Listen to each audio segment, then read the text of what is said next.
Hi folks, let's visit quickly about the reading quizzes and what you can expect from them over the novel unit that we just started. Okay, so first of all, what I want you to know is the breakdown of what to expect for each reading quiz. So first you're going to have 5 multiple choice questions.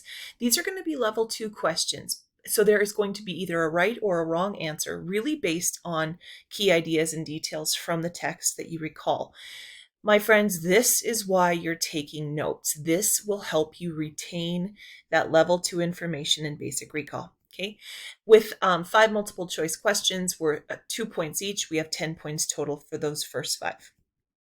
Then each of your reading quizzes is going to have a constructed response question that is going to be a level 3 or level 4 question. It's more open-ended. I'm going to go over the rubric in a moment, but ideas and content are worth 3 points on this, and organization is worth 2. But this does not ask for quotations from the novel. Instead, you're asked to paraphrase in your own words evidence from the story to support your answer. This question is worth 5 points, which means that each of your reading quizzes are worth 15 points total. You will have, this is an error here, you're going to have 12 minutes to complete the quiz. However, depending on how time goes, I may take it down to 10, but for the first reading quiz, you will have 12 minutes. Okay, here is the rubric that will always be attached to the constructed response. You can see ideas and content, ask for at least 2 examples from the text, that the examples are accurate and they add depth and insight. And so I just want to highlight, you need 2 examples in order to try to hit that proficient mark. Now, the organization is really what we're going to focus on today, but you need that clear topic sentence that restates the prompt, transition words and phrases, and then some sort of a closing sentence that brings the paragraph to an end. So let's talk about formatting and constructed response because it's been a minute since we've done that. So for our example today, let's say that we were looking at a prompt like this. And this is from the Crucible, so it will sound a little familiar. Consider John Proctor's actions and behaviors in the Crucible. Is John Proctor an ethical man? Explain using evidence from the text. Now, the first part of constructing this is to restate the prompt in the topic sentence. But what we really need to do then is identify what words from this question must we include in our topic sentence.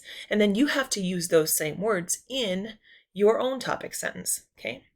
So this is that prompt, but what I've done is highlighted the words that we need to use within our topic sentence. They're asking about the action behaviors of John Proctor and if those actions and behaviors make him ethical.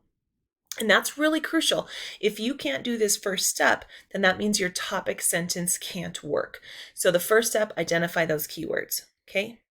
You also, in this particular prompt, have to choose a side because this is persuasive. Now, the ones that we give you for our reading quizzes throughout the novel unit may not be persuasive, but I just wanted to throw that in to make sure that you understood that piece. So what I'm going to show you next is a paragraph that answers that prompt, but I want to show you the topic sentence as well as the key ideas and details, transition phrases, and the closing sentence. So this one reads, John Proctor proves he's an ethical man based on his actions and behaviors. From the very beginning, Proctor does not deny what he stands for or what he's done. He openly admits to Reverend Hale that he dislikes Paris, so much in fact that Proctor refuses to have his son baptized by Paris.